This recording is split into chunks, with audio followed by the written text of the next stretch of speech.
জলের অতলে স্বপ্ন দেখে মন, এ যেন স্বপ্ন স্বপ্ন খেলা। সারা বেলা স্বপ্ন নদীতে ভেসে যায়, ফ্যামিলি ফ্যান্টাসি ভেলা।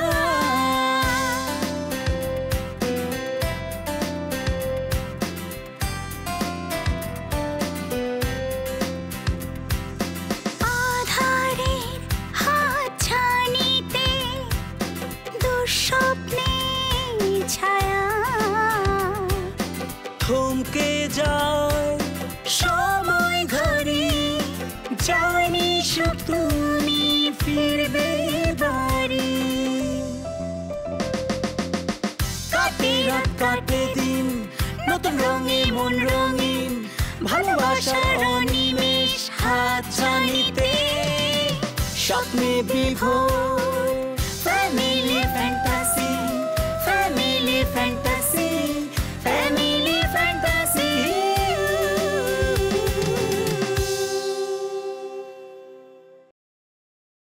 আচ্ছা এখন কোন তো আমগোর লাগে বিদেশ থেকে কি কি নিয়ে আইছেন?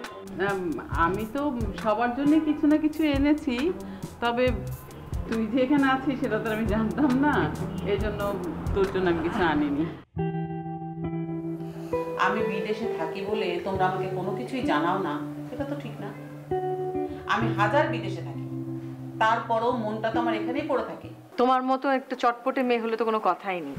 সেই জন্য অপসরেই আমাকে বললো যে আমার মনে হয় ভাইয়ের সাথে দীপার পরিচয় করিয়ে দিই, আর যদি দীপার সাথে একবার আলাপ করে তাহলে দেখবে যে ভাইয়ার মন অনেক ফুরফুরা হয়ে যায়। এই দেখ দেখ মেয়েটা কি সুন্দর না? হ্যাঁ এই মেয়েটা যদি সমস্যার সাথে বিয়ে দেওয়া যায়, আর বিয়ে দিয়ে যদি আমাদের বাড়ি আনা যায়, তাহলে মানে ঘর বেড়ে একদম ঝকমক ঝকমক করবে। এই তোমাদের পুরুষ মানুষদের এই হলো একটা দোষ, সুন্দরী মেয়ে মানুষ দেখলে একেবারে গলে যাও। আরে মেয়েটা কেমন সেটাকে তো জানতে হবে। সাম্য কি মেয়েটাকে চেনে? চেনে না, তাতে কোনো অসুবিধা তো নেই। ওই পরিচয় করাই দেওয়ার জন্যই তো অপসরা তার বাড়িতে নিয়ে এসে। মেয়েরা নাকি ভালো ফ্যামিলি, উত্তরে নাকি নিজেকে 6তলা বাড়ি। আচ্ছা যাই হোক, সাম্য কি বাসায় এসছে? না এখনো আসেনি, তবে শুনলাম ওর ফোনও নাকি বন্ধ। আর শোনো, অপসরা ছোট মানুষ, ওর উপরে ভরসা করা ঠিক হবে না। সেটাও কথা ঠিক। আগে ওই মেয়ের সম্পর্কে আমাদের ভালোভাবে খোঁজ খবর নিতে হবে, তারপর আগাতে হবে। আমরা তো খোঁজ খবর নিবা নে, ভালো করে খোঁজ খবর না নিয়ে তো একটা সম্বন্ধ হচ্ছে না। আর সাম্যকে ওই মেয়ের সাথে দেখা করানোই যাবে না, কারণ ছেলেরা সুন্দরী মেয়ে মানুষ দেখলেই পটে যায়, আর সাম্য তো একেবারে সোজা সরল একটা ছেলে। তাহলে পরে এ মেয়ে নিয়ে এখন কি করবে না? তুমি এসব কথা কেন বলো বলো তো? এমনিতে আমি টেনশনে বাঁচি না সাম্যকে নিয়ে, তার উপর তুমি এক একটা উদ্ভট কথা বলো। না এই যুগে ছেলে মেয়ে তো অথবা শুধু খালি ফোন নম্বরটা চাই নিল, তারপর ফেসবুক বলে তো ফেসবুকের মধ্যে গেল গিয়ে এরকম দিক করে, আর ফেসবুকের মধ্যে যদি লেখালেখি করে তাহলে কি হবে? তুমি আমার ঘুম হারাম করে দিচ্ছ। না না তুই ঘুমা ঘুমা, আরে বাসার টেনশন নিস না, আমি গেলাম। হ্যাঁ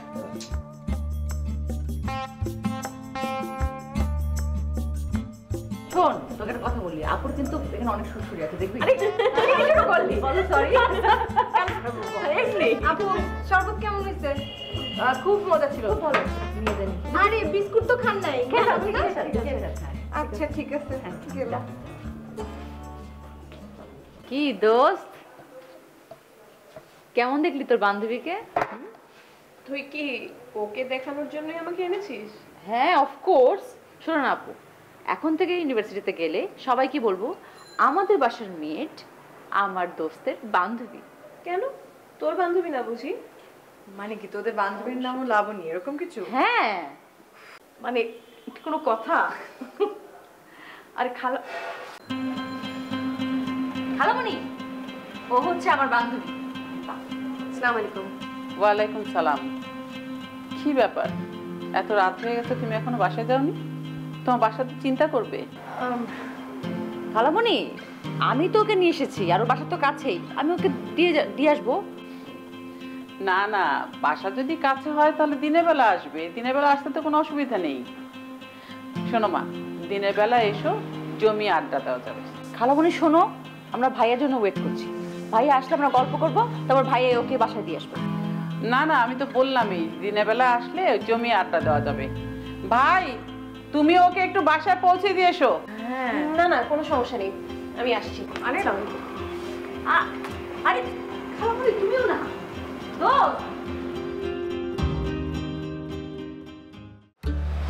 আচ্ছা হুন, আমাকে কিন্তু একটা কাজ করতে হইব। মনে কর আমরা এলাকায় যত মানুষজন আছে সবার কাছ থেকে টাকা তুলবো, চাঁদা তুলতে হইব। চাঁদা তুলে কি করবো ভাই? হ্যাঁ রে বেটা, তোর যে শীত করতেছে, তুই যে কানের মধ্যে যে কান টুপি লাগাইছস, গরিব দুঃখী মানুষের শীত করে না? অবশ্যই। আমি চিন্তা করছি গরিব দুঃখী মানুষরে শীত বস্ত্র বিতরণ করবো। এটা কিন্তু ভাই ভালো উদ্যোগ। আমাদের উচিত কিছু গরিব দুঃখী মানুষজন শীতের পোশাক পাবে। হ্যাঁ, এই যে ভালো কথা কইছস। আচ্ছা শোন, কালকে আছে না আমার যত ভাই বেড়াদার আছে সবাইরে ডাক দিবি, সবাই লোক একটা মিটিং করতে হইব। আমরা কারে কি দিমু, ঠিক আছে, এগুলো সব একটা লিস্ট করতে হইব। সুন্দর করে আমরা স্টেপ বাই স্টেপ একটা একটা একটা করে লিস্ট করে এলাম। হ্যাঁ ভাই। ভাই চাঁদা কি আমরা বাড়ির কাছ থেকে তুলবো? বাড়িওয়ালার কাছ থেকেও তুলবো, ভাড়াটিয়ার কাছ থেকেও তুলবো। আর আমগো এলাকার বাড়িওয়ালার চেয়ে ভাড়াটিয়ারা বেশি বড় লোক, বেশি টাকা ভাঙে। ঠিক বলছেন, ঠিকই বলছেন ভাই।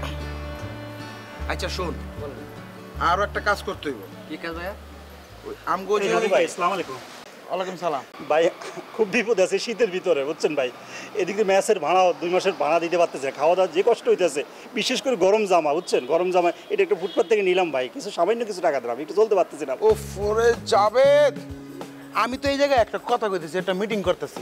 তুই মিটিং এর মাঝখানে ফুট করে ঢুকে তুই টাকা, তুই কি আমার টাকা ধার দিছস? ভাই কিসের মিটিং ভাই? হ্যাঁ, আমি তো এখানে মিটিং করতেছি, একটা গুরুত্বপূর্ণ মিটিং করতেছি। তুই যা কইলি যে শীতের জামা কাপড় কিনবি, তোর মতো ফকির গরিব টরিব কাপড় চোপড় দেওয়ার লেগে আমি মিটিংটা করতেছি যে টাকা পয়সা তুলমু, তুললে আমি লইয়া ওই গরিব ফকির দিমু।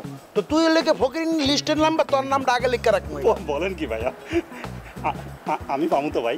কইছি তো তোর নাম একদম যে লিস্টটা করবো না, লিস্টের একদম উপরে জাবেদ লেখা সাইডে স্টার দিয়ে রাখবো। আপনি যে এত মহব্বত করেন, এত যে মহৎ লোক, আমি তো জানতাম না। আমি আল্লাহর কাছে 2 হাত পড়ে বলি, আল্লাহ এই রিঙ্কু ভাই আমি ভুল বলছি, আল্লাহ তুমি আল্লাহ ভয়দান করলো। আচ্ছা শোন, তোর লাগে তোর কি কালার পছন্দ? আমার একটু ওই যে সিলভার কালার। সিলভার কালার পছন্দ? আচ্ছা তোর লাগে আর লাগে 2টা সিলভার কালারের একটা প্যান্ট রেখে দিবি, আর একটা সিলভার কালারের একটা জ্যাকেট রেখে দিবি। আচ্ছা ও হান্নান ভাই, ওই আপনাদের সাথে কি আমি যাইতে পারবো একটু? কারণ না থাকলে তো একটু খাইতেও পারলাম, মানে আমি ভিতরের সময় থাকবো আর কি। গেলি অসুবিধা কি? আমরা যখন রাত বিরাতে যখন মানুষের যখন আমরা সুইটার মুইটার কাপড় চোপড় কম্বল টম্বল দিমু, তুইও দিলি। ভাই এটা কারে দিবেন? এই যে কারে ঢাকাতে না ঢাকার আশেপাশে, মানে কারে দিতে?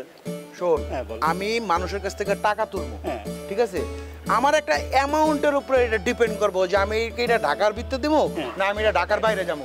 আমার যদি মনে করে অ্যামাউন্ট 50,000 টাকা উঠে, তাহলে আমি 50,000 টাকার মনে করলে কম্বল টম্বল তারপরে ওই যে সোয়েটার টোয়েটার কিনে আমি ঢাকার মধ্যে দেওয়া শুরু করবো। আর যদি দেখি যে না 1.5, 2, 3 লাখ টাকা গেছে গা, তাহলে আমি তো একদম বিশাল বড় ট্রাক লয়ে মনে করি যে ঢাকার বাইরে যাবো। খালাম্মা, একটা কথা কই। কি বল? আচ্ছা, লন্ডনে কি কোনো কাজের মেয়ের ভিসা নাই? কেন? এই দেশে আর ভাল লাগে না। যদি একটা কাজের মেয়ের ভিসা পাইতাম তাহলে একটু দেশের বাইরে থেকে ঘুরে আসতাম আর কি। না, ওখানে কোনো কাজের লোক নেই। কি কোন খালাম্মা, এত বড় লোক দেশ, এত টাকা পয়সা, আর ওখানে কোনো কাজের লোক নাই? তাইলে অগজে এই থালা বাসন ধোয়া, ঘর মোছা, জামা কাপড় পরিষ্কার করা, এগুলো ওরা নিজেই করে? হ্যাঁ, নিজেই করে, কারণ ওরা এত বড় লোকই দেখায় না, তারা সবাই নিজের কাজ নিজেই করে। খালাম্মা জানেন, আমগো গ্রামের একটা মাইয়া কাজের মেয়ের বিষয়ে কাতার গেছে। তো আমি ওই কাতার টাতার যাইতে আমার ভালো লাগে না। আমি গেলে যাবো হচ্ছে আমেরিকা, ফ্রান্স, লন্ডন। কিন্তু এইসব জায়গায় যদি কাজের মেয়ের ভিসা না থাকে খালাম্মা, কেমনি কি আজব ব্যাপার। আমেরিকা, লন্ডন, ফ্রান্স বানান করতে বললে তো তুই ডাকলি যে পড়ে যাবি। এখানে যাইতে কত টাকা টিকিট লাগে জানোস? হ্যাঁ, প্লেনে যাইতে অনেকে 5 চলে না ট্রেন চলে। America, London, France. আচ্ছা আচ্ছা ঠিক আছে, আমি দেখি তোর একটা ব্যবস্থা করতে পারি কিনা। আর তবে তার আগে তোর কাজ কিরকম সেটা আমাকে বলতে হবে। খালাম্মা পা দেন আগে সালাম করি। আরে খালাম্মা আমার কাজকর্ম আপনার দেখা লাগতো না, কাজের বেলায় আমি পুরো 100তে 100। যদি আপনি সার্টিফিকেট চান ঢাকা শহরের প্রত্যেকটা বাড়ি থেকে আমি আপনার 100টা সার্টিফিকেট এনে দেবো। আচ্ছা, সেটা আমার দরকার পড়লে আমি নিজেই তোর কাছ থেকে চেয়ে নিব। দেখ কে এলো।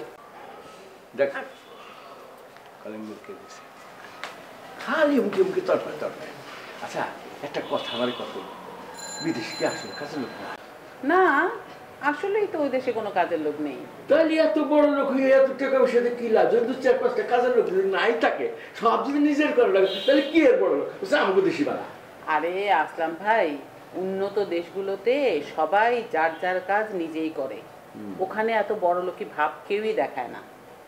তার মানে গরিব বড় লোক আর কি, নিজের কাম নিজে করে রাখা লাগে। বুঝতে পারছি, বুঝতে পারছি। কি রে লাবণী, সাম্য এলো নাকি? হ্যাঁ, সাম্য ভাই আসছিল। ও কোথায় গেল? আমার সাথে দেখা করে গেল না? দরজা খুলতেই জিজ্ঞাসা করলো যে অপসরা আপু কই। তা আমি বললাম যে ছাদে, সরাসরি ছাদেই চলে গেল। তো তুই আমার কথা ওকে বলিসনি? বললাম তো, কিন্তু প্রথমে দীপা আপুর কথা জিজ্ঞাসা করলো, তারপর আবার অপসরা আপুর কথা জিজ্ঞাসা করলো। আমি ছাদে বলাতে ছাদেই চলে গেল।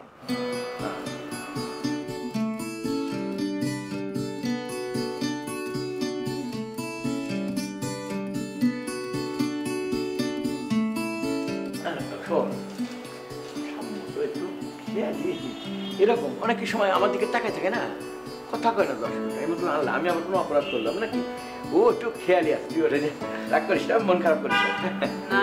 রাগও করি নে, মন খারাপ করি, কিন্তু এতদিন পর আমি দেশে আসলাম, ওর উচিত ছিল না একবার আমার সাথে দেখা করে যাওয়া? হ্যাঁ, সেইটা তো আগে আমাদের শিক্ষা, মনে করে আমাদের মা বাপ যেভাবে দিছে ওইভাবে তো আজকালকার পোলাপানা তো শিক্ষা পায় না।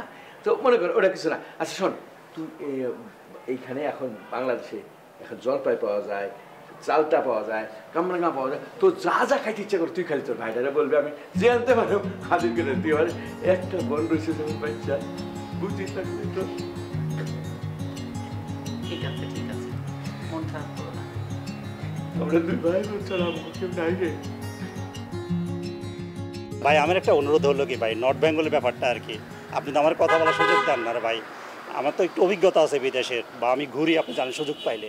নর্থ বেঙ্গলে যে শীত পড়তেছে, আজকে শুনলাম কুড়িগ্রাম রাজারহাট ওখানে নাকি 11, অর্থাৎ মাইনাস হয় না, এখন +11। কবে যে মাইনাস হওয়া মানে মাইনাস প্লাস হওয়া মানে বরফ হয়ে যাওয়া। আর ওখানে এত শীত পড়ে, ঢাকার তো ধরেন লাইট টাইট আছে, একটু সমস্যা হয় না। এই বিশেষ করে কুড়িগ্রাম, চিলাহাটি, পঞ্চগড় এই অঞ্চলগুলোতে শীত পড়ে কি অনেকে জানেও না ভাই, কারণ আমি গেছি, আমি জানি। আপনি যদি ইয়েতে যান, এই যে আপনি চিটাগাং যান, নোয়াখালী যান, ওটা সাগরে পাড়ে, ওখানে শীত নাই ভাইয়া। শীতটা হলো নর্থ বেঙ্গলে, কারণ ভাইয়া ওখানে কাঞ্চনজঙ্ঘা, ওখানে K2 বড় বড় পাহাড়, ওই পাহাড়ের সাথে মেঘের যে সংঘর্ষ, ওই সংঘর্ষ হয়ে শীত কী কষ্ট যে নর্থ বেঙ্গল লোক করতেছে ভাই। ফাইন্যান্সিয়ালের কোনো সমস্যা হলে তো আমি যেহেতু উত্তরায় ছিলাম ভাই, আপনি কি একটু সাজেস্ট করি ভাই? এই যে উত্তরাতে এটা হলো diplomatic zone, Uttara, Baridhara, DSS, Gulshan, Banani, এদের একটা কল্যাণ সমিতি, এটাকে এখন স্মার্টভাবে বলে ওয়েলফেয়ার সোসাইটি। তো এইখানে যারা বাড়িওয়ালা একমাত্র তারাই মেম্বার। এই মেম্বারগুলো ম্যাক্সিমাম সচিব, পুলিশের IG, সব নাম করা বড় বড় ব্যবসায়ীগুলা। যদি এদের প্রসিডিওরভাবে মানে একটু লাইন গার্ডভাবে একজনের কাছে যেতে পারেন, আপনাকে যদি বলেন যে ভাই আমি নর্থ বেঙ্গলে যাবো, আপনি একটা মাইক্রো ওরা দিয়ে দিবে, একবারে না, মানে মাইক্রোর ভাড়াটা ওরা দিয়ে, ইভেন ওনারা 100টা দিয়ে দিতে পারে। তো আমি আপনাদের একটু লগে আমরা একটু গেলাম, ঘুরলাম, এটা একটু উপকার হয় না ভাই? কিন্তু জানতে হবে উত্তরা গুলশানের সিস্টেম। আপনি একটা ভাড়াটিয়া কাছে যেতে হবে না, আপনি যতই বলেন ভাড়াটিয়া পয়সা ভাড়াটিয়া।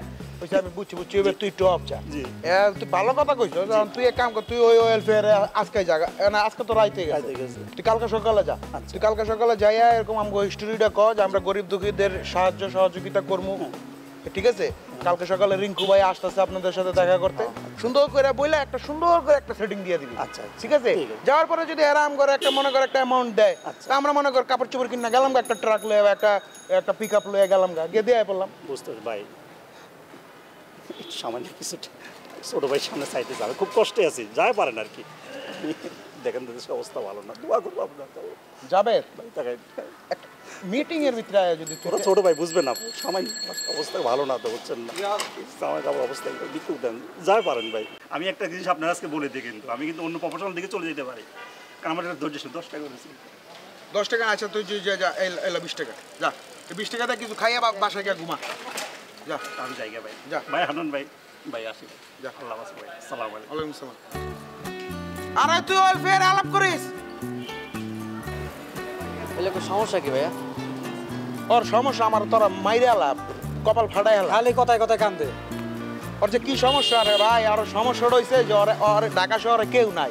ওরে আমি কইছিলাম যে একটা চাকরি দিব, ওর থেকে 500 টাকা করে এরকম মনে হয় মানে 1000-2000 টাকা নিয়েছি, নিয়ে আমি তো আর খাইয়ালাই নাই, আমি নিয়ে একটা অফিসে দিছি, দিয়ে কইছি যে ভাই ওর একটা চাকরি বাকরির একটা ব্যবস্থা করেন। তো বেটারা কইছে ওর একটা চাকরি দিব কই, মানে চাকরিটা না দিলে এটা কি আমার দোষ? হ্যাঁ আমার দোষ? তোর বিপদে পড়ছি না? ওই মনে করো ওর টাকা আমি খেয়ে লিছি, আমি কি ফকির নি তুই? হ্যাঁ এই যে বাড়িঘর আমার আব্বার এত বাড়িঘর আছে, এগুলার টাকা পয়সা কে খাইবো? আমি কর 2000 টাকা 1000 টাকা খেয়ে লিছি, আমি নিয়ে দিছি টাকাটা, কিন্তু ওরে আমি বুঝাইতে পারি না। ও মনে করো ওর টাকা সবলে আমি আমার মানি ব্যাগে রেখে দিছি, মানে আমি কি যে একটা যন্ত্রণার মধ্যে আছি আমি বুঝাইতে পারবো না। চলেন ভাই তাহলে যাই হাঁটি। আচ্ছা চল আমরা আগাই। হ্যাঁ ঠিক আছে ভাই।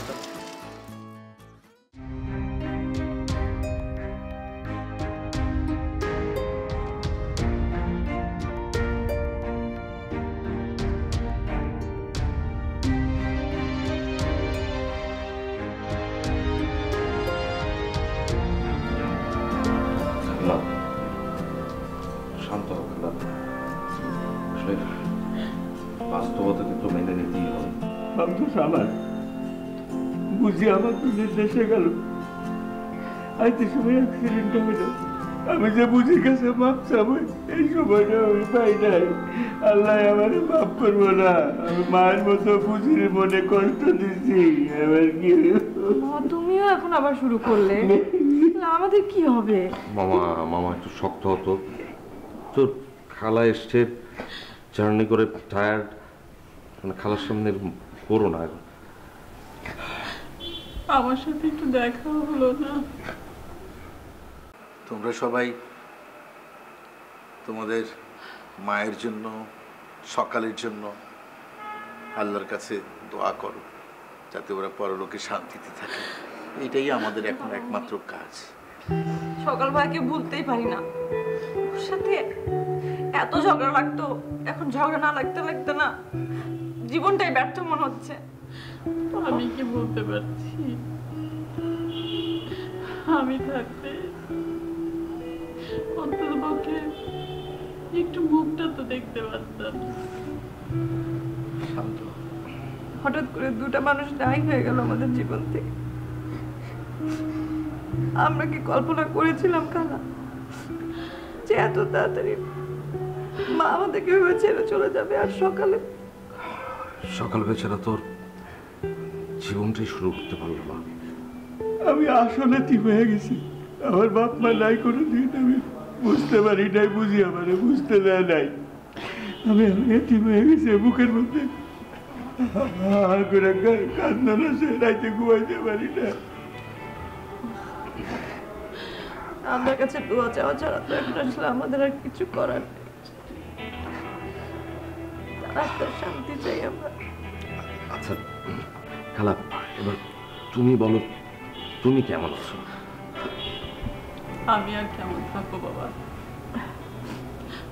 আমি তো মনে করেছিলাম যে দেশে কিছুদিনের জন্য ঘুরে আসবো, কিন্তু বুবুর এরকম একটা খবর পাবো এটা আমি কল্পনাও করিনি। আমার সকাল যে আমাদের কিভাবে ছেড়ে চলে যাবে এটা আমি কখনো চিন্তা করিনি। ফিরে যাওয়ার কথা এখন আমি চিন্তাও করতে পারি না।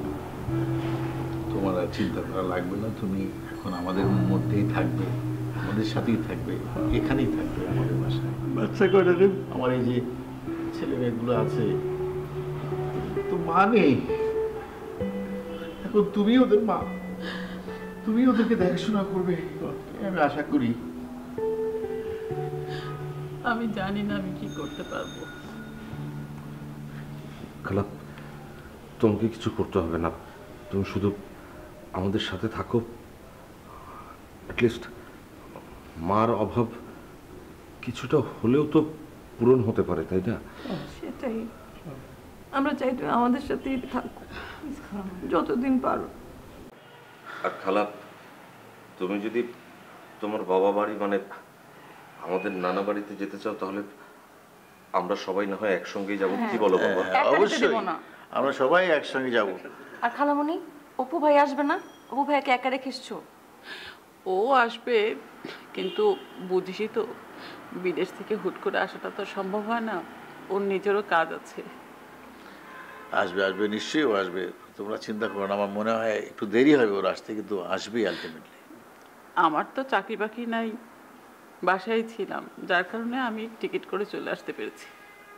ও তো আর এখন হুট করে আসতে পারবে না, কিছুদিন পরে আসবে। ঠিক আছে।